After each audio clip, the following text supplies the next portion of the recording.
You are listening to KC Sports Network, the #1 podcast network for today's Kansas City sports fans. With former players from your favorite teams, informed perspectives, and former insiders, this is the place for you. KC Sports Network is proudly presented by Emprise Bank, your partner in possible. Hello and welcome to another 3Ma. I am John Kurtz, joined by Derek Young from K-State Online, Cole Manbeck, former beat writer for the Manhattan Mercury. We are indeed talking Big 12 championship today. K-State will take on TCU in the Big 12 championship game coming up on Saturday in Arlington. Now a top 10 matchup officially as the Frogs move up to number 3 in the college football playoff rankings, and K-State is at number 10. Lots to be excited about, lots to drink about, so make sure that you get your 360 vodka and Ben Holiday bottled and bond bourbon from Holiday Distillery. Got a chance to meet some of those folks, along with all of you. Came by the tailgate on Saturday in Manhattan, so really appreciate that. And if you were there, you learned that they are very hospitable people. Lots of free drinks flowing for everybody. It was a great time, and we got rave reviews on Ben Holiday bottled and bond bourbon, including, I believe, from KSU_fan. Isn't that right, Cole? KSU_fan, who's like bourbon aficionado. He said it was pretty good.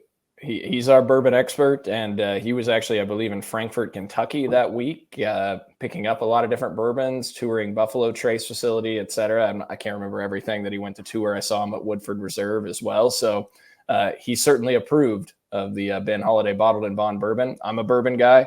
I approve for sure. I mean, it was delicious. So really enjoyed it and appreciate their support as always. And, you know, maybe be on the lookout for possible announcement for us doing a show in Dallas with Holiday Distillery and the support of them. So maybe more to come. We'll keep a follow on us on Twitter, and maybe we'll have something to announce before end of this week for perhaps a Friday night show. Indeed. At J.O. Kurtz, at it's Cole_Manback. Is that right? Yeah, so creative. Yeah. Okay. So, okay. Just making sure. Yep. Derek, I'm not going to lie, man. I always forget yours because I just want to say your old one, which I won't even say here to bring up your competitor. But I digress. Get your 360 vodka, Ben Holiday bottled and bond bourbon, Holiday Distillery, K-State folks who support the pod, so support them as well. Lots of support for the Cats right now, boys. We just got done looking at the college football playoff rankings that came out as we record here on Tuesday night. K-State is number 10 in the college football playoff poll.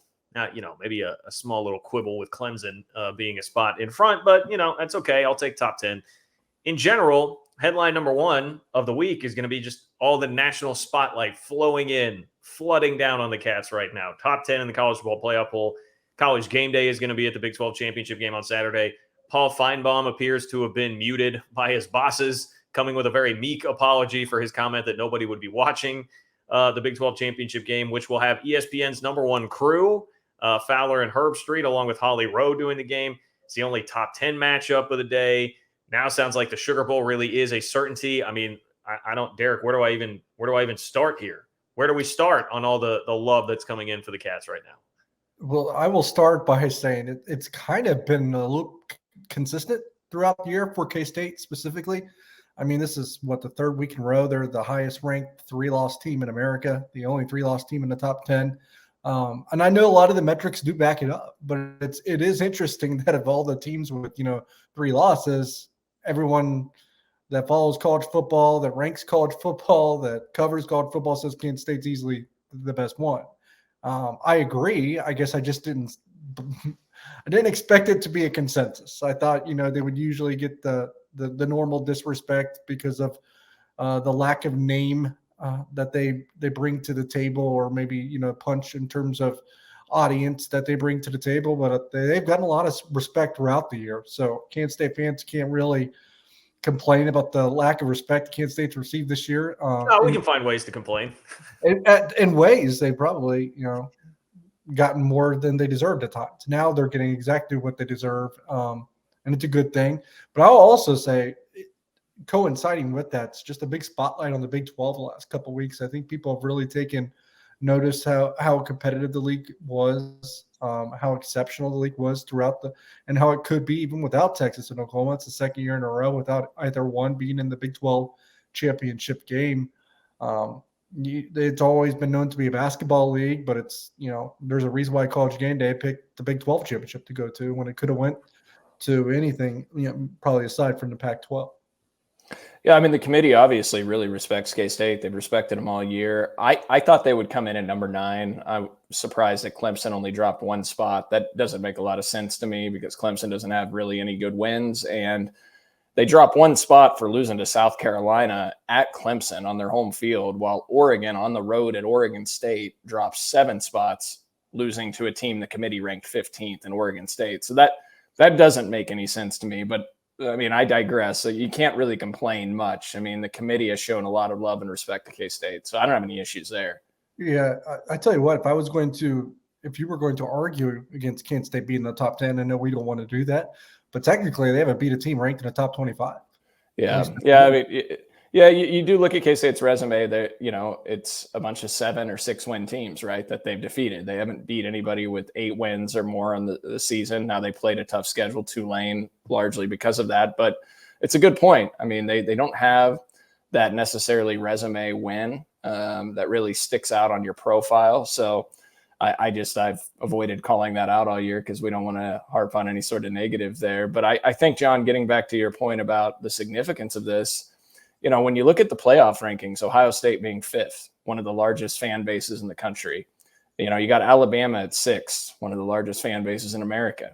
You look at last year's Big 12 championship at Baylor, Oklahoma State, and I don't remember what the TV ratings were, but it didn't necessarily have playoff implications. Oklahoma State, if they won, had a small chance to sneak in, but it was unlikely still.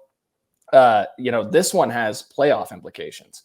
So Ohio State fans, Alabama fans, they're going to be glued to their TV hoping for TCU to lose, rooting for K-State. And K-State being really the lone championship game at that 11 a.m. kickoff time, other than, my MAC conference, which used to be on Friday night. There's no competition. It's the college game day game. It's the number 1 crew. It is a huge opportunity to shine a spotlight on the Kansas State program, build the brand. The TV rating should be insane for this game. So I think it's a monumental opportunity to do that. And, I look at the Sugar Bowl the same way. You're going to have a real opportunity to have back-to-back games with major ratings because of the opponent you're playing or the impact of the game. Yeah. What I will say is, and I know Kurtz can probably correct me if I'm wrong, but I think the Oklahoma State Baylor conference title game last year had really high rankings, if I remember correctly. 4.8 million. Yeah, it was like 483 was the number last year for Baylor, Oklahoma State. And that was, loose playoff implications there. I think if Oklahoma State had won, there's a chance that they would have been a playoff team last year. But there's more intrigue with it now. And TCU, has become a story, like it or not, for a lot of people who have taken the negative angle on TCU. Although that does seem to be dying down. Probably helped that they waxed Iowa State the way that they did on Saturday. But I think you're going to see a bigger number than that. I saw the Big 12 putting out its 3rd straight year. There's been a top 10 matchup in the Big 12 championship game. So typically, this has been a very good opportunity to shine light on the conference. In the 2nd straight year, it's not Texas or Oklahoma that's in that game also. So yeah, there's a lot to like there. On the Sugar Bowl, I know we touched on this last time, DY, but it just seems like more and more momentum moving toward that being a certainty that K-State would be in the Sugar Bowl against Alabama, Tennessee, or LSU here at the moment. Even Chris Del Conte, Texas's athletic director, responding to a fan on Twitter who was asking about it, like Texas fans begging for it. Let me just say, watching for back-to-back weeks, this season's been pretty awesome. Back-to-back weeks, we've gotten to see Texas fans just groveling at the feet of Kansas last week, please beat K-State, please, guy, let us in the Big 12 championship game, big mighty Texas, let us in there. And then this week, it's Texas fans groveling at the feet of the Sugar Bowl, like, oh, hey, at Sugar Bowl, we have Bijan Robinson, we're pretty awesome. He might not play in the bowl game, but wait, we got Bijan, we're pretty awesome. Let us into the Big 12 championship game. It's like, or the Sugar Bowl, my bad. And no, K-State is going to be there, not you, Texas. So that's been pretty great. It'll be Kansas State, and judging by the playoff rankings tonight, considering not everyone has a game left on the schedule, I would imagine it's Alabama. I don't think that Alabama is going to be able to get in the playoff, and unless LSU does the unthinkable and upsets Georgia on Saturday, then Alabama is the highest ranked SEC team that's not in the playoff. Is that the bylaw then, DY, for the SEC and the Sugar Bowl, the highest ranked team? Okay. Yeah, it's the highest ranked team in the playoff pool that's not in the playoff. So that is Alabama because they're number 6. because they're not going to jump Ohio State. Neither of them or Ohio State are playing this week. So that's a good point. So Alabama fans probably don't. I guess depending upon when I mentioned Alabama fans being locked in our game, the only way they're going to be locked in on the K-State TCU game is if USC loses on Friday night, and then they would root for TCU to lose too, and that's how they could get in. And I tell you what, it kind of surprises me, and I'll believe it, and I agree with it, but I also believe it when I see it. Like most people think TCU's in, even if they lose. Yeah, I'm with you. Logically, a lot of steps would take you to that, but we've just seen it so many times with the Big 12 disrespect that I have a hard time believing that. Yes, it might depend on how the game goes. Yeah, it would have to be I think it'd have to be a close game, which I think it will be a close game, but TCU couldn't lose by 14, 17 points in my opinion and get in at that point. It's got to be something that looks good to the eye, that Kansas State looks legit, and it's like a 3-point, 7-point type game. Do we want Bama? Do we want Bama? I mean, at this point for Kansas State, I don't think that you're picky. You get to play in the Sugar Bowl, you do it. Well, so we just don't know. There's a lot of unknowns. So these SEC, these blue blood programs have so many guys that opt out for these bowl games, right? Will Bryce Young opt out? Certainly would think so, right? I mean, he's going to be a top 2 or 3 pick in the draft, but I don't see that he would play. Would Will Anderson play? Another probably top 5 pick in the draft? I don't think so. If a lot of those guys opt out, then I'm okay getting Bama. I don't want Bama if Bryce Young and those guys are playing. All right, I'll just be frank about it. The thing is, like, I liked the LSU draw better just because Nick Saban versus Brian Kelly in terms of a matchup. I'd much rather face Brian Kelly. I mean, Brian Kelly just lost to Texas A&M by 15. Yeah. So I would much prefer LSU beating them again in their own backyard. But, beggars can't be choosers here. It's a huge opportunity, again, to shine a spotlight on your program. And you have nothing to lose, right? Especially, if you get the Big 12 championship on Saturday. I'm going into that game with a nothing to lose mentality for sure. And just throw it out on the table. Nobody expects you to beat Alabama. And if you do, you're going to pound our chests for decades about that. And if you beat them without Bryce Young or Will Anderson, you'll never even bring that up either. Yeah, nobody will remember when that flag's flying with the Sugar Bowl win over Alabama. It's not going to say sans Bryce Young and Will Anderson, et cetera. So, yeah. I mean, look, if this was the year you were going to play Bama, and we'll talk about this more when the time comes, but they don't have quite the weapons at the skill positions. They don't have a Jamison Williams or one of those dynamic receivers. I mean, they're still good, but it's a better matchup, better time to get them. Look, they nearly lost. They lost to that LSU team, right? They nearly lost to Ole Miss. I mean, those are teams. Those are teams K-State competed with. And I also think there's still just a certain amount of cachet that you get just with your name next to Alabama for 3 or 4 weeks and all the promos on TV, though. Yeah. And it's a recruiting draw, right, DY? Because it shows kids that choose K-State that you can be put on that stage still against a big name blue blood program like Alabama. So it's meaningful in that way, and it will get talked about. Your name is going to be next to that Alabama logo for that 4 weeks, like you mentioned. So I think that's meaningful. Hendon Hookerless Tennessee sounds kind of nice to me too, but I do understand what you guys are saying. Hookerless Tennessee, okay.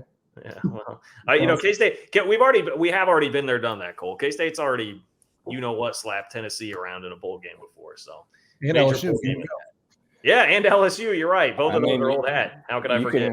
You can start to check the boxes of a lot of SEC schools if you could beat Alabama, Missouri, Mississippi State. I mean, yeah, bringing them. We're on a roll. Yeah, LSU, Alabama, Tennessee. I think we're missing a couple, right? Isn't there?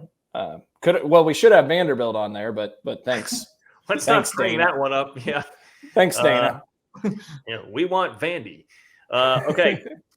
Adrian Martinez, headline number 2. Adrian Martinez sounds like may be available on Saturday to play, which is very apropos because TCU has knocked out Dylan Gabriel, Adrian Martinez, Will Howard, Jalen Daniels. Last week, Hunter Deckers. They beat Spencer Sanders to a pulp, which set him off on a terrible injury track for the rest of his season. I mean, it's just like every quarterback TCU has played this year. Seemingly they've wound up. They injured the Tech quarterbacks too. Yeah, Donovan Smith and Tyler Shook.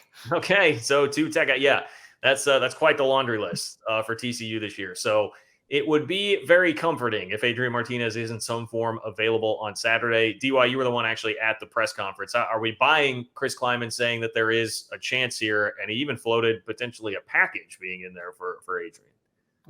I have some second guesses, and I know we talked about it on air about a specific package, because if he is healthy, I think the legs is, although his best asset, that's the easy way to get him hurt again. I don't know if you do that. But I do think it's comforting to have him available. I do buy it. I asked the question, actually. And look, he's been pretty transparent about Adrian's injury this time around and what his timetable would be. And he said not season ending. And, I always heard it would be, around that 4 or 5 week timetable. We're approaching that timetable. So I can see how he would be potentially available. And I do think it's comforting.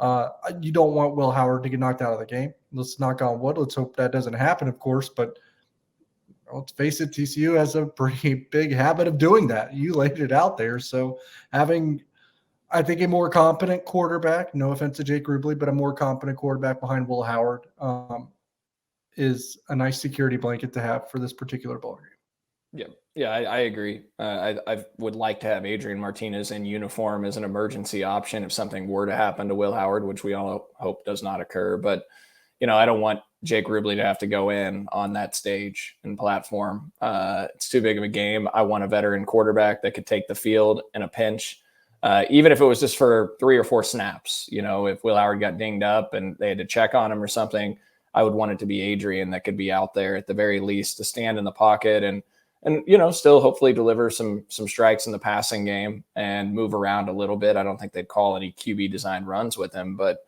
yeah, that I would like to have Adrian dressed in uniform. And if you saw him on the sideline Saturday, I know he was limping some, but that he had a boot on, and we talked off air, like, when you're walking around in a boot, that sometimes gives an appearance that you have a limp. And, I saw him throwing balls on the sideline, helping warm Will Howard up, at different points in the game. So he continues to show how good of a teammate he is. And I would not be surprised at all, to your point, DY, if he's in uniform, just because Chris Kleiman has not lied about this. He was very open and transparent the last 2 weeks that he would be out. And this is the week that he said, when he was asked by you, that, they're going to evaluate it Wednesday, Thursday, and he may be able to be dressed. Yeah, I would add this too. I was on row 2 for the game on Saturday, right behind the K-State bench, and there was just watching Adrian Martinez was really, really interesting. Like he was running around like fired up, like pumping guys up too, like on the sideline. I mean, just as engaged as you really possibly could be. And for a guy in his position, just an incredible amount of respect for Adrian Martinez. So even just for his sake, to get out there and be able to play and feel like he's more involved on Saturday, I think would be great for all parties involved there. Okay, well, speaking of the game, final headline would just be that K-State has every right to believe that they belong in this game and can win this game. I mean, speaking of the quarterback situation, right? K-State had to play 2 possessions with Jake Rubley, which turned into a turnover on downs and a very bad interception in what was a 10-point loss in Fort Worth. The K-State led at 1 point by 18 in the first half. So, yeah, TCU looked pretty daunting on Saturday against Iowa State. But you knock out the quarterback. Iowa State checked out at the end of a season where they don't have a bowl still as a possibility. I mean, lots of reasons to also point to K-State being much better here late in the year than they were at the time, because that was the genesis of the Will Howard thing in Fort Worth. Now K-State's comfortable with that offense. They put out like a 5-game track record of him being predominantly the quarterback, and we've seen what the results have been. So no reason for K-State to go into this game thinking that they absolutely cannot win this thing. Yeah, and when we spoke to the players on Tuesday, they certainly had that belief. You could tell, even some of them said, hey, it's tough to beat a team twice. I mean, they had a little bit of a swag about them that they believed that they were going to win this game, and they certainly should feel like that. You laid out a lot of reasons. One that you didn't mention, Ty Zentner at kicker. The kicking game kind of came into play in Fort Worth and on the negative side when Chris Tennant was still the place kicker. I think now you have a lot more confident in your kicking game where it's not going to take points off the board, because they left points on the board in Fort Worth. The defense crumbled a little bit in the second half. Injuries really took a toll in that game. You mentioned a few of them there with Will Howard and Adrian Martinez, but is that the Daniel Green rib injury that propped up and he missed even the following game as well? Deuce Vaughn, I want to say, missed almost a quarter or over a quarter of football. I think that's pretty substantial. Julius Brents has been burnt maybe once all season. It was in that game because he pulled his hamstring, I believe, on a route. So everything that was one of those games, even though they went up 28-10, thanks to Will Howard kind of busting onto the scene, where everything that could go wrong did go wrong, and still only lost by 10, and were pretty competitive against a team that went 12-0. So they should have, every belief that they can win this game. I think they do have every belief they can win this game. They also have a lot of respect for TCU. They did say, or Chris Kleiman said, TCU's the fastest team that they played this season, if you consider all three phases of the game. And talking to Austin Moore and Eli Huggins, and they said, Kendre Miller's the best or the second best running back that they played all year. And then they both said, and you could probably guess who the other one was, obviously Bijan Robinson. So the only running back that they were certain that was better than Kendre Miller is Bijan Robinson, and that's pretty strong praise too. I walked out of the stadium that night thinking that Kansas State was the better football team, and if it wasn't for all the injuries that piled up, that K-State would have won. You just mentioned a DUI, but the 55-yard touchdown of Quentin Johnston was a result of Julius Brents getting hurt on the play. And Julius Brents is one of the few guys you can ill afford to lose when you're playing TCU. Quentin Johnston is the perfect matchup for him. They're both huge. Quentin Johnston's a 6'4" dynamic receiver, big play waiting to happen. And Julius Brents is your 6'4" corner with incredible length and wingspan, and one of your best tacklers as well. And Daniel Green, the other guy you can really ill afford to lose against Kendre Miller. And what happened was they just wore down that K-State defense because there were so many injuries that piled up. They couldn't get Kendre Miller to the ground, and TCU ran the ball 56 times in that game. They ran it on 68% of their offensive possessions, which remains a season high for the Horned Frogs all year. They held the ball for 38 minutes to K-State's 21, which is the lowest that K-State has held the ball all season. The most snaps to K-State defense, not the most snaps they were on the field, but one of the most. It was 82 plays for TCU to just 53 for K-State, and 10 of 19 on third downs for TCU versus just 3 of 9 for K-State. And yet you had the 2 missed field goals. You mentioned it, DY, and this is a credit to KSU_fan. He was texting us earlier today. Since that TCU game, K-State special teams have improved 33 spots in the national rankings of all the advanced metrics and analytics. K-State special teams now rank 10th in the country overall when you factor in every various return efficiency, punt return efficiency, field goal kicking, et cetera, punting.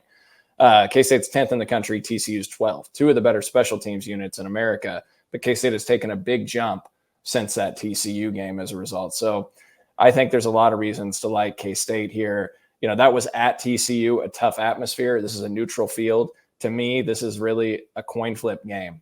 It's a 50-50 type game that Kansas State has every right to potentially win. And I'll spoil it. I think K-State is going to win this game.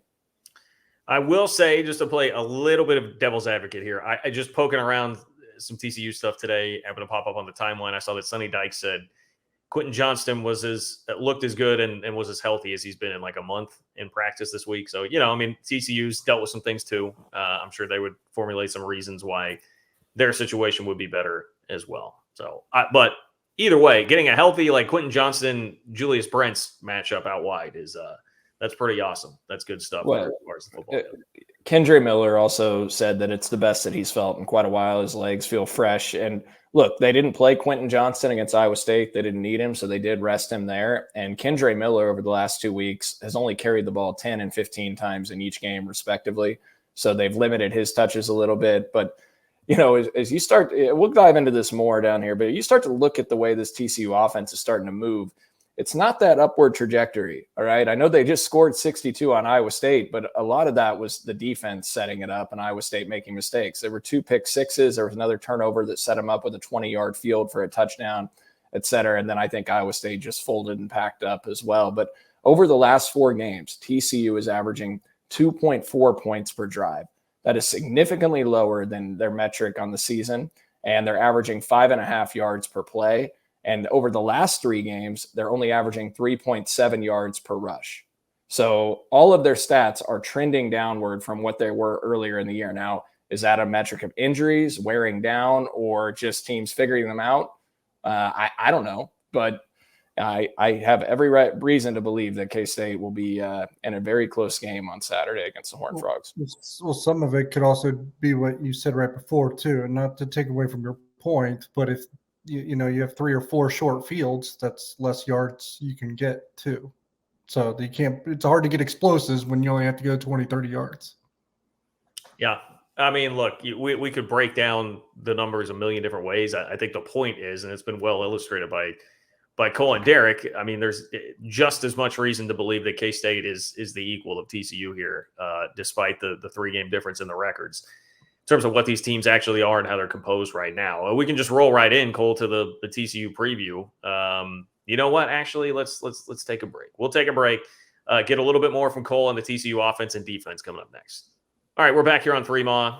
John, DY, Cole. Cole, you started going in on the TCU offense. I mean, look, Max Duggan's a tremendous story. Frankly, he should be getting more Heisman buzz than he is. A little disappointing to me that he's not. I understand Caleb Williams is going to be the guy, barring some complete and utter disaster in the Pac-12 championship game, but Duggan deserves an invite for the way that he's played this year. They've got, Quentin Johnston, a monster out wide. They've got some other real great athletes. And Kendre Miller, 1A, 1B with Deuce for second best back in the league, probably. So weapons abound for the Horned Frogs on that side of the ball.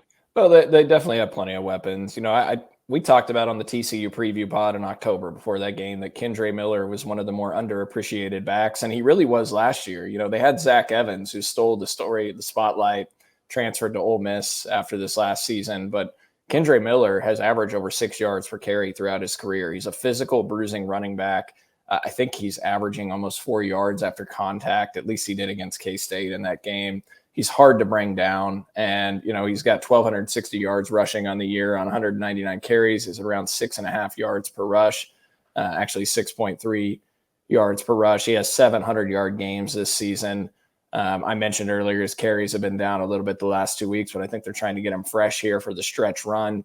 When K-State played TCU in October, the Horned Frogs led the country at 6.6 yards per carry. They're now averaging 5.2 yards per rush on the season. So the numbers have moved down a little bit. I mentioned 3.7 yards per rush over the last 3 weeks for him. But John, you mentioned the receivers, and obviously Quentin Johnston gets the headlines. He's the dynamic 6'4", junior receiver who's a big play waiting to happen, goes up and gets the football, probably going to be a first-round pick. But, they also have Tay Barber, who's a veteran receiver, and Darius Davis, and then Savion Williams, a 6'5" junior receiver who's come on recently, has nearly 400 yards on the season. But if you look at Quentin Johnston, Tay Barber, and Darius Davis combined over their careers, they've combined for 360 catches, 5,300 yards receiving, and 31 receiving touchdowns in their careers. So that's a veteran group of receivers. And one guy I do not want to lose track of is Jared Wiley, the 6'7" transfer tight end from Texas. We didn't talk about him much before the October game. He's only got 197 yards receiving on the year, but against K-State, he had 5 catches for 74 yards. So about 40% of his season's yards came against K-State. And I mention this because it seemed like they found an area they wanted to exploit with the tight end against K-State's defense, especially with all the injuries that mounted in that game. And they were hitting Wiley over the middle of the field, and he was wide open against K-State. So K-State has to be cognizant of that, especially with some of the safeties that are going to be on the field, VJ Payne, TJ Smith, without Kobe Savage and Sincere Mason. We look at the other numbers. This is the most explosive offense in the Big 12. 53 plays of 20 yards or more in Big 12 play alone, conference play.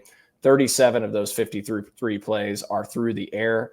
They're third in the country nationally in overall explosiveness, fifth nationally in pass play explosives, and 23rd in run play explosives. So, you got to limit the big play, and that's going to be a big part for this K-State defense. They saw it firsthand, obviously. Quentin Johnston had the 55-yard touchdown, and Darius Davis on the first series of the game against K-State had a 65-yard touchdown on a third down conversion. So, they're a big play waiting to happen. They've got a lot of weapons, but I do think you can also get after Max Duggan.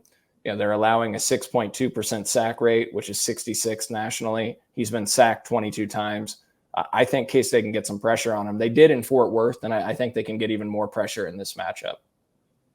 One other thing, too, that I will point out, K-State, you talk about the big plays there. Still a little bit concerned about no Kobe Savage or Sincere Mason on the back end of the defense, two guys that were in that game in Fort Worth. So that is something to monitor, but the positive on that side would be that K-State did a great job against Kansas of not giving up the big play, and that's been one of the best big play offenses in the Big 12, if not the best. Maybe number 2 to TCU, as you just outlined there. As far as the Frogs defensively go, Cole, what is standing out there right now? Well, I saw a tweet earlier today. It was from Sports Source Analytics that said TCU made the biggest improvement in the country in points per possession defense from 2021 to 2022. That's a huge credit to their new defensive coordinator, Joe Gillespie, who came over from Tulsa. He's been a heck of a hire for them. They've drastically improved on that side of the football, but they're still not elite. They're respectable on that side. They're averaging 2.03 points per drive allowed, which is 45th in the country, 5.4 yards per play allowed, which is number 36 nationally. The one box score that really sticks out, and I watched the game, I had 2 TVs set up when K-State was playing Baylor and TCU was playing Texas. It is still stunning that they held Texas to 28 yards rushing on 22 carries. Now, you could argue that Texas didn't give the ball nearly enough to Bijan Robinson and Roschon Johnson. But to hold Texas to 1.3 yards per rush after what we've seen from that offense that Texas has when they commit to running the ball, that's pretty insane. And they held Texas overall to 199 yards of offense and just 3.3 yards per play. So that's one of the box scores that really sticks out to me. The other thing that's interesting about them is they're 16th in the country in pass efficiency defense. They actually lead the Big 12 in pass efficiency D. Yet when you look at the explosives, they're 105th overall in the country at preventing explosive plays, 123rd in pass explosives. So, they really struggle against the pass and giving up big plays, 90th in yards per completion allowed at 12.4. So you look at this K-State offense. The reason I bring this up is because K-State has actually been one of the more explosive offenses in Big 12 play, and I want to make sure I get the numbers right for you guys. Because I went through every single play of TCU and K-State today on the offensive side of the football, and K-State has 48 plays of 20 yards or more in Big 12 play. So 48 explosives. I mentioned earlier TCU has 53 explosives on the offensive side of the football. K-State has 37 passing plays of 20 yards or more. They're 33rd overall in the country in explosive plays, number 13 in run play explosives, and number 41 nationally in pass play explosives. So the offense has become much more dynamic and hitting more home runs, especially with Will Howard at quarterback. Will Howard has 22 passes of over 20 yards since he became the quarterback for K-State. And K-State is also, we've talked about their ability to convert on third down, and that's going to be a big factor in this game because they went 3 of 9 against TCU and Fort Worth on third down. With Will Howard at quarterback, K-State has converted on 13 third downs where they needed 8 yards or more. Very impressive. I don't know. I could go through more numbers, but I don't want to wear everybody out with it. I think one of the most impressive stats, the last thing I really want to hit on, guys, and this is from KSU_fan who called this out today, Jimmy. Appreciate him for calling this out. Since Will Howard has become the quarterback. So when you look back at the TCU game, and I know Adrian Martinez played the Texas game, so you got to factor that in somewhat. But since the start of that TCU game to now, K-State's offense has moved up 53 spots nationally in points per drive, moved up 41 spots in pass success rate, made a 61 spot jump in explosive plays. And the most staggering number is that K-State has jumped up 90 spots nationally in explosive plays in the passing game since week 7. So, we've talked about the jump K-State's made under Will Howard, and that just calls that out. Yeah, I mean, it's crazy. Really, the only explosive plays in the passing game before that were there's the broken play against Iowa State. There was the Malik Knowles fumble at the 1 yard line against Iowa State. And I guess the Cade Warner catch against Tulane. That was about it for the first 5 games of the season. So, it's been wild. Yeah, K-State was dead last in the country entering week 7 in explosive passing plays, 131st out of 131 FBS teams. And now they're sitting at 41st nationally in explosives in the passing game. That's just it's a crazy jump, and a large credit to Will Howard and Colin Klein for making that happen. All right, let's take another break. We'll come back and get you quick hitters, lead pipe block of the week predictions. You know what's coming up. It's next year on 3 Mile. Okay, and we're back. DY is now ready to go for quick hitters because he just got some more coffee. He's sitting here pounding coffee at 8 o'clock at night. I don't know how you do it, my friend, but I hope. Are you feeling better? You ready? Yeah, it's really interesting is that I'm doing this and we're recording this on Tuesday night, right before I have a 5:40 a.m. flight tomorrow morning too. So yeah, like just keep that pot, just keep the plate, the heater plate on that pot of coffee on the entire night. You're going to need it in the morning. So what's this travel schedule, DY? You're going to Indianapolis for the Butler game, and then you're flying Thursday to Dallas for the Big 12 title. Yep. The life of a media star. No rest for the weary. Yeah, I mean, and Kellis is also flying out for the Butler game, but he's flying back to Manhattan and then driving to Texas, and I want to know. Oh, yeah. Kellis, come on, man! You got to pound your fist a little bit more at everybody in McClatchy. Is that right, Colt? Did I get that right? McClatchy? Yeah, something like that. Look, the Manhattan Mercury one time was going to have me I covered a game in Norman, Oklahoma for basketball against the Sooners on a Saturday. K-State was going to play Texas Tech on I think a Monday or Tuesday. Bottom line is it was going to be in Lubbock, and they wanted me to drive back Manhattan and then drive back to Lubbock a day later. So look, I didn't make that trip. I let my buddy, my sports editor, Josh Kinder, he gladly took the trip to Lubbock. So I usually have found ways to get out of going to Lubbock. That's no offense to Texas Tech. I love Texas Tech. I just it's a long trip, especially when you got to drive. Yeah. I don't mind going to Lubbock, to be honest. Driving? The driving part sucks. I like Lubbock once you get there, but it's the problem is getting there. That is difficult. Although, hey, it's really nice when you're working for the Big 12 and they just fly you straight into the Lubbock airport with the Patrick Mahomes mural. That was nice this past what was that, like March? So I enjoyed that. I enjoyed that element of it. Anyway, very off topic, which is pretty appropriate, I suppose, as we head into some quick hitters here. We discussed this a little bit. Adrian Martinez potentially available here. TCU annihilating quarterbacks this year. What number is going to be higher on Saturday? Adrian Martinez snaps or Will Howard passing touchdowns? Adrian Martinez snaps or Will Howard passing touchdowns? I'll still go with Will Howard touchdown passes because I think he's going to get at least 3. And I'm still not convinced that that Adrian Martinez plays. I mean, I think he's available, but I don't know that he's going to have to play even if he is. Yeah. I'm going to take the Will Howard touchdown passes. I guess just to avoid the bad juju, that probably is the play. Well, look, John, we don't need you. It was the TCU game that you inflicted your will on this with the Will Howard comments. So we don't need you saying anything again. Okay, well, I guess then what I need to do here is Adrian Martinez is totally playing. Adrian Martinez all day. He's going to play pretty much the entire game. So I'll go Adrian Martinez there on that one. Same strategy you used with your pick last week, Cole, your lead pipe lock. That's right. Okay, recruiting going quite swimmingly right now for the Wildcats. They picked up a commitment from a stud junior college cornerback who's 6'3", basically your Julius Brents replacement here. Chose K-State over Iowa, Florida State, Oregon State.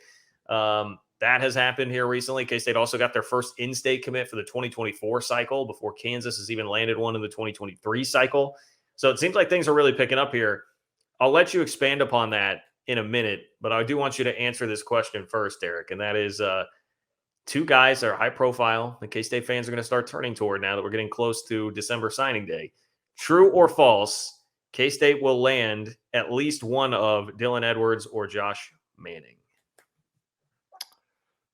Man, you put me on the spot. That is a good one. And I can't even say I didn't read the outline because you didn't send the outline this week. Well, you also told me the other day you've only read like 2 of them that I've sent to you in our entire career working together, which goes back like 3 or 4 years. So I think it was back longer than that. So yeah, no, I understand not sending it to me anymore. You might as well just send it to Cole.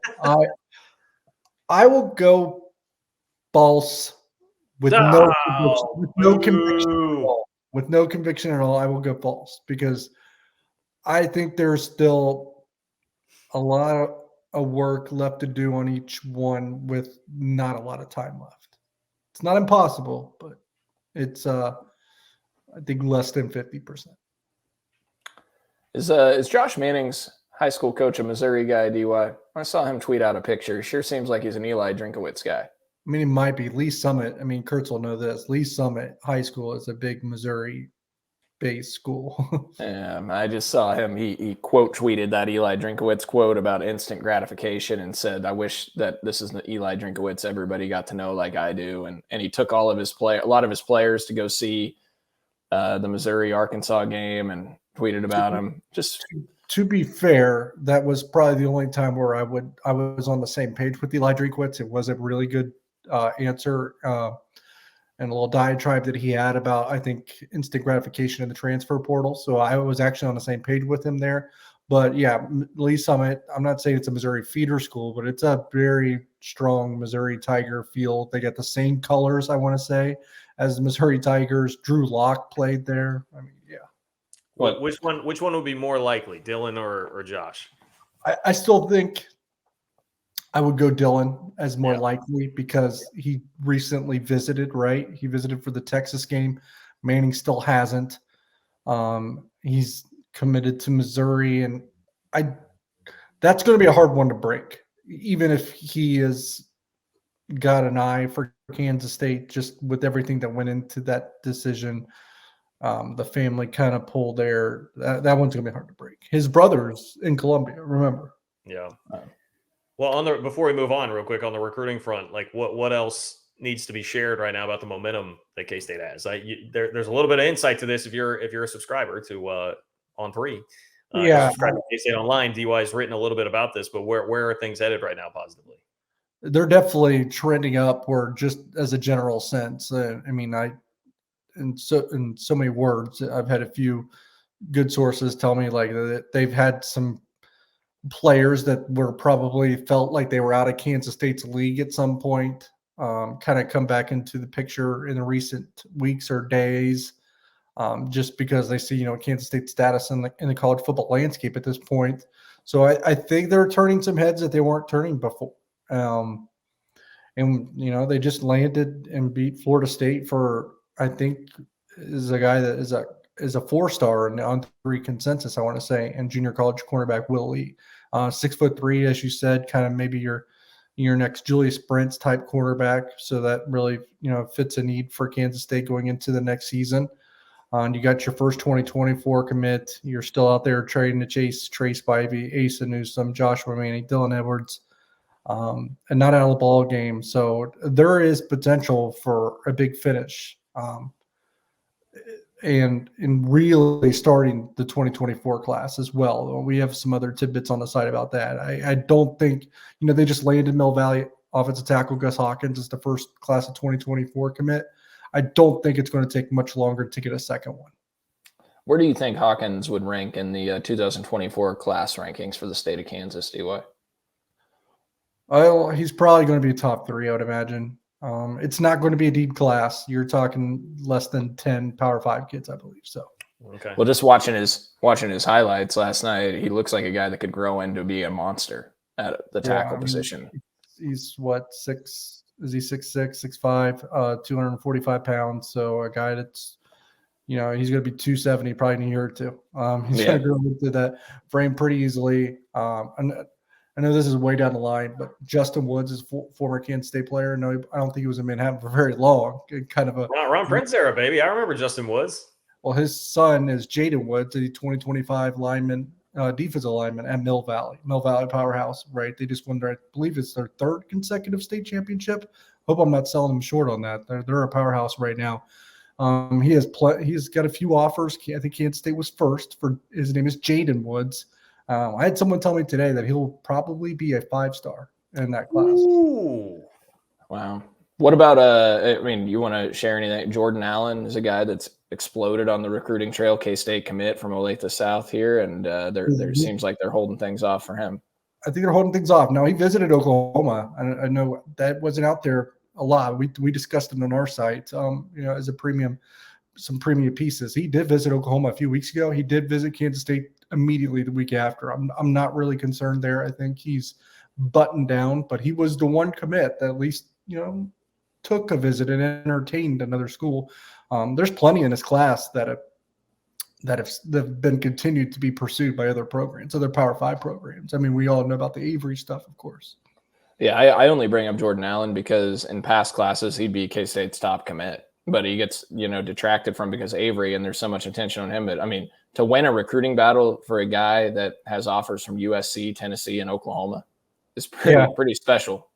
That one probably doesn't get spoken about enough just because of Avery. Maybe the timing of when Jordan Allen jumped into the class as well, and there was all the Dylan Edwards, Andre Davis. I think people even still ask about John Randall as well. Jordan Allen kind of gets swept under the rug just because of how good of a year in Kansas. Jordan Allen would probably be the number one player in Kansas in 2024. What's Randall's deal right now? What's the sitch there?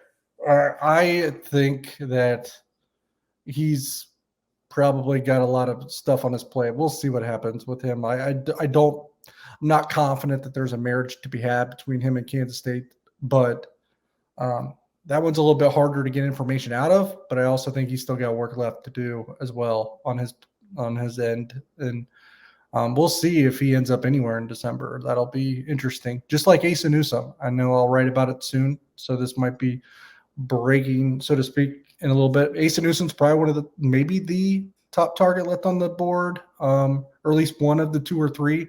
And Kansas State could really use that. He's a fantastic linebacker. He's actually a high school linebacker that's so good that he could play right away. I think he could. He's that good. And there's a chance that he is so torn right now between Kansas State, Minnesota, maybe Iowa. He's a 4-star on our site, that he might take it till February. He might not even sign early. Is there a chance Randall goes JUCO? I wouldn't rule it out. I'm not sure I would rule anything out with Randall at this point. Yeah. But I know this sounds like a flip from what things were at one time, and then and another time, it's a revolving door. But I almost think Edwards is probably more likely than Randall. Okay. Well, I got a wry smile on my face when I peek down to the next quick hitter, because we are going from Derek's absolute wheelhouse to Derek's absolute not wheelhouse here. Pop culture? Yeah. Pop culture. That is indeed correct. So as a part of Brett Yormark's new and improved Big 12, we're going to get it's a halftime show, right? A halftime show with Ashanti. National anthem. Just national anthem. National anthem. Okay, I'm sorry. You should try to convince her to do a halftime show too. Yeah, well, maybe we can get that. This maybe takes a little bit of the edge off of my question here, Derek. But can you name me an Ashanti song? That's all. Hey, Cole, you're more than welcome here too. I don't ask Vanessa. I know cheating here. I need you to name me an Ashanti song. Somebody. Is it? But I know all of her, a few of her like duets with Ja Rule, right? Yeah. There you go. Very good. Very good. What is it like? What is it like? Always on time. What's love got to do with it, right? Is that one? That is correct. This is an upset. My God. Forget. Is there one called That's Real too or something? I want to say. I think you're right. You guys are like going Ashanti deep. Were you looking this up earlier today after this came out? I wasn't. No, I wasn't. That was also the time where I was probably my wheelhouse of when I really listened to hip hop music. I might have looked it up, John, because in the group text when DY sent that, I asked you guys immediately, who is Ashanti? So I didn't know. And then I saw one of the songs. I'm like, oh, I know that song. So I mean, yeah. What's love is a banger. But actually, I forgot about always on time, always there when you call, always on time. DY, man. Could you sing that a little, DY, for me? I don't know if I know it. No, I will not sing anything. But it's also the antithesis of Kurtz because he's never on time. I'm a little worried about that because we're departing early Friday morning for Arlington, and he's riding with us. And I told him, I'm gonna have to. When we used to do Power Cat Game Day, Corey would always move up the time slot. He would be like, John Kurtz time. So we'd have to tell him 30 minutes before we actually intended to leave. That's what I did with Flando for forever. Well, Colt, let me say, early in the morning that's actually not really the problem. I'm up at 6 a.m. to go work out every morning during the week. So it'll just be like another Friday for me, man. That's fine. I know, but I'm gonna have to get you. You're gonna have to get here before you get your workout wrapped up. You're still gonna get a lift in probably. Well, how is this working? Are you coming to pick me up, or do I have to drive all the way to? No, because you're out of the way downtown for the route down south. You're right. I do have to drive all the way to Gardner to go meet up with you. It's gonna be. I am in Olathe, please. You're in South Olathe. That might as well be Gardner. Like Paola? Am I going to Paola or like Lacine or something? I don't. No. Okay. Take shots. Okay. What's your own personal line on a KU Mizzou Liberty Bowl? What would you set the line at there? Oh, interesting. Oh, man, I'll tell you what. I would say KU -3.5. Mizzou's a good matchup for KU though because they can play D. Mizzou, admittedly, like they have been much better the last month of the season. KU's gotten a little worse. Mizzou's gotten a little bit better. It might have. I wonder if it would be close to a pick'em. Yeah, I think I would probably have KU by -1 or -2. And the reason being is, to me, if you give Lance Leipold a month to game plan and scheme things up versus Eli Drinkowitz, I like the coaching advantage that KU has for sure. Good point. It's a coaching mismatch. Yep. Yeah. I feel like it might mean a little bit more to KU. I don't know. I mean, I'm sure Missouri fans would want to win that too, but to finish with a winning season, the motivation factor there, I would just lean the coaching because of the coaching advantage, and you get Jalen Daniels, probably the rust knocked off, any rust that was left, and get that thing rolling. I know Missouri has a decent defense, but I would probably give a slight edge to KU. Okay, so we're all in agreement there, basically, slight nod to the Jayhawks. Cole, I think you made the best point out of all that. I mean, my goodness, if you're giving me Leipold against Drinkwitz after a month there, yeah. Another interesting question there: who actually wants it more? I don't know. I feel like it would be Kansas as well. I think it would be Kansas, but I think both will want it quite a bit. Yeah. It just feels. I mean, there's more of a spark to Kansas right now. I don't know. I went on 610 with Carrington earlier this week, and he said this to me: the thing about K-State is it's great culture. They know what they are. There's a real fit. The fans are they just know what they are. He's like, Missouri's kind of a man without a country in the SEC, fake SEC school out there. It's just not as much of an identity right now. And I think Kansas has developed one this year. I guess I will say, I think we're underrating Missouri's give a damn a little bit. I mean, they were smoking cigars after winning number 6. So yeah, well, I mean, they beat their true rival in Arkansas, so why not? Who would you rather pay $9 million a year to, Matt Rule or Lane Kiffin? Both of those gentlemen now are in that tax bracket. Who would you rather pay $9 million a year to, Rule or Kiffin? Lane Kiffin, I think, actually. I don't know. Yeah, I don't really hesitate there. Maybe I should, but here's my thing. Lane Kiffin has shown that he can win 10 games in the SEC multiple times. I mean, that kind of speaks for itself, in my opinion. At least I think he has. I know they kind of fizzled out a little bit this year, but he's got a track record now at Ole Miss where he's had a lot of success. He's really good at pinpointing his offensive coordinators and defense coordinators, so he's hiring really good staffs. I just like what he's done at Ole Miss so for an extended period of time. And then with Rule, I think it's overlooked a little bit that he hasn't done as much as what maybe he's being given credit for in his career in terms of his success. See, I know he had one really good year at Baylor. Everything else has been just solid at best. It was a disaster with the Carolina Panthers. And now he's been, I guess he really bartered for it, got this huge assistant coaching salary pool, right? But it doesn't look like he's making any incredible splashes with it, at least not yet, because everything that they've announced, it's just guys that have worked with him before. So it's not like he's upgrading his staff. He's just getting the same one and paying them more than maybe they deserve, it seems like. That's just my take. Yeah, I have the same take as DY. Lane Kiffin has more of a track record of success in the college game that I trust more. Because and I'm exactly on par with DY with the point about Rule. So when I think about Matt Rule, I still think it's too small of a sample size in the college game to think of him as a $9 million a year coach and such a prize.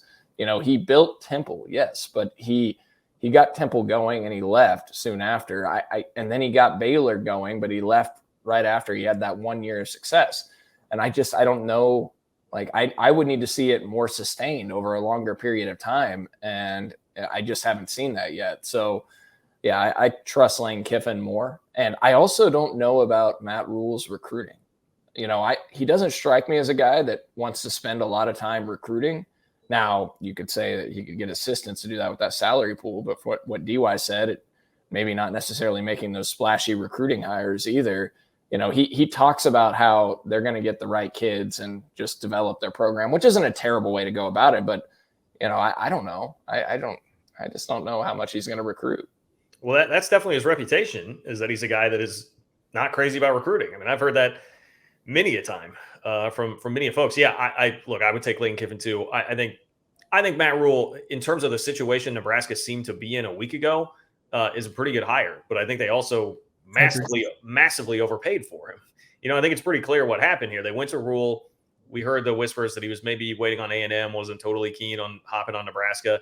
Then it seems like the search moved on to like Kleiman and Leipold, and there was not a whole lot of biting going on there on that end. So they come back to Matt Rule and just throw a pile of money at him in an act of somewhat desperation. You tell me if I'm wrong, DY, but that seems like what the situation kind of is here for Nebraska. Now, maybe it works out, maybe it doesn't. I don't think he's going to be a disaster, but I also don't think that he's going to be a guy that is going to consistently get them winning 9 or 10 games a year. Yeah, I think Cole would agree too. I think Rule's going to have more success in Nebraska than the prior coaches have, who were pretty much fired right away and had no semblance of success, especially Scott Frost. But it does seem like they went to Rule. He played hard to get, and they're like, well, crap, we got to find somebody else. So they looked at Leipold. It sounded like they even had an in-person conversation with Lance Leipold and Lawrence. I think they tried to get Chris Kleiman to budge, and that just wasn't happening. And then they were panicking a little bit, and I think that's why you heard names like Dave Doran and Bronco Mendenhall that they were maybe going to have to resort to as well. Then kind of a brush of luck on their part, I think, because then Matt Rule, I think, also had a reality check for him that Texas A&M wasn't going to open. I think that's clear because, Jimbo was allowed to fire his offensive coordinator and he's going to stay on, even though he's the one calling the plays. So I think once Rule realized Texas A&M wasn't going to be an opportunity that he could capitalize on, why not take, this $9-10 million a year at Nebraska at that point? So I think you spelled it out perfectly. I also don't like the way the Nebraska structured that contract. And maybe that's what they had. Oh my God, it is so backloaded. It's insane. It's so backloaded. So if he's not a success, man, you're really screwed at the back end of that deal because I know a lot of it's guaranteed. I was going to ask if it was fully guaranteed or not. I think I saw it was 90% guaranteed. 90% guaranteed. And, wow. I mean, the last 3 years, they're paying north of $11 million. Yeah. Oh, it gets into the 12s by the end of the contract. Yeah, I saw it in the 12s. Here's an interesting thing I heard about Rule, and it was speculation, but on the Solid Verbal podcast, I don't know, you listen to too, John, they mentioned that they fully expect Matt Rule to be the coach at Penn State in 5 years. That's his dream job by all accounts. From there, grew up a Penn State fan, and, you've heard rumblings about James Franklin for years, and 5 years out, who knows where he's at now. He's got him back in the top 10 this year, so it's been a huge success for him. But I don't think James Franklin's there to stay another 5 years. So I could easily see if Matt Rule is successful at Nebraska, he's coming home to Penn State in all likelihood. Yeah, well, that part I won't argue with Nebraska on. Gamble worth taking if that's the main concern, but it's the other part that would worry me. Yeah, I agree. I mean, they need a coach that can show they can win at Nebraska again, right? I mean, it's kind of like K-State. You needed somebody other than Bill Snyder to show that he could win here, and K-State's now gotten that in Chris Kleiman. But Nebraska's had a long run now of no success, so they desperately need someone to get the tide in the right direction. Who's had a really long run of sustained success? That's us with our lead pipe locks of the week, because we all were correct last week. Nice pat on the back for everybody getting back on the winning track to improve our Sterling records to Derek 7-5, me 6-6, and Cole 5-7. Well, so I was wrong. Were you wrong? Yeah, I intentionally took KU because I was on such a terrible streak. All wanted. Right, never mind. You are 4-8, Cole. I'm sorry, you're 4-8. Never mind. By the way, I'm winning on 2 different shows, 3-ball and Power Cat game day. Did you text me back when I asked if we got our locks right? Yeah, you said didn't I? Of course I didn't. Damn. Okay. All right. I said it worked. You knew you were like, what are you doing? Well, because I lost my previous 2 picks by a combined 100-17. So I thought by taking KU, it would ensure a K-State cover, and K-State covered. By Okay, the way, so now you've lost your last 3 by 137 is what's happening. I've lost my last 6 overall. Have you really? Yeah, I started 4-2. Boy, I will say mine covered by like a ton of points because I took Tennessee -14 and they won 55-0. Yeah, and on Power Cat game day, that was one of Mitch's picks, and I took Vanderbilt. I'm on a real tear. Boy, it is Dovember for Manbeck and his picks here. All right, well, I'm going to start. The one that I love this week. There are a couple that are tempting, honestly. SEC championship game, Big Ten championship game. I'm looking at both of those as potential, dogs. I like the dogs to cover there, but I'm going to go with Purdue at plus 16.5, just because, letdown of all letdown spots for Michigan here. Not just the fact that they beat Ohio State and did it the way that they did, but also you're playing a team that's not going to get you fired up in the Big Ten championship game. You're virtually assured a spot in the playoff no matter what happens here in this game. And then, peeking ahead at that, all the motivation stuff here to me screams that Purdue can keep this thing competitive. And outside of the Ohio State game, Michigan is not a super explosive offense, right? That you think of being able to run and hide from people. And we still don't know. I don't know what the health update is on Blake Corum. But he hardly played at all last week against Ohio State, their star running back. So to me, Purdue would be the pick there. I'll take Purdue plus 16.5. The only thing I would quibble with you on, John, is like that all makes sense, but that all applied last year, and then Michigan beat the crap out of Iowa in the Big Ten championship. This ain't Iowa, all right? This is not Kirk Ferentz. But listen, Kirk Ferentz is great, and he should stay at Iowa forever. Do not fire him. I actually like the unders in both of those games that you said, but if I'm going to pick a side, the one that jumps out to me the most is probably the Pac-12 championship game on Friday. I like USC -3. Hard to beat a team twice. Utah's already beat USC. I like the Trojans. I like USC too, DY. So you're screwed. I actually here's the actual lock of the week. I'm going to give you a 2-team parlay, and it's going to include USC at -3. You're going to couple that. Parlay that together with the Tulane Green Wave -3.5 on their home field against UCF in a revenge game. You're not going to march into whatever the hell they call the stadium at Tulane and win back-to-back times in the same season and with the championship in the line of the AAC with a chance to go to a New Year's Six Bowl. Tulane wins that game, they're going to New Year's Six Bowl. So I'm taking the Green Wave, and they've been playing really good football since the loss to UCF. So I like Tulane to cover that. I like USC to cover the number that DY took. I actually like Purdue too, John.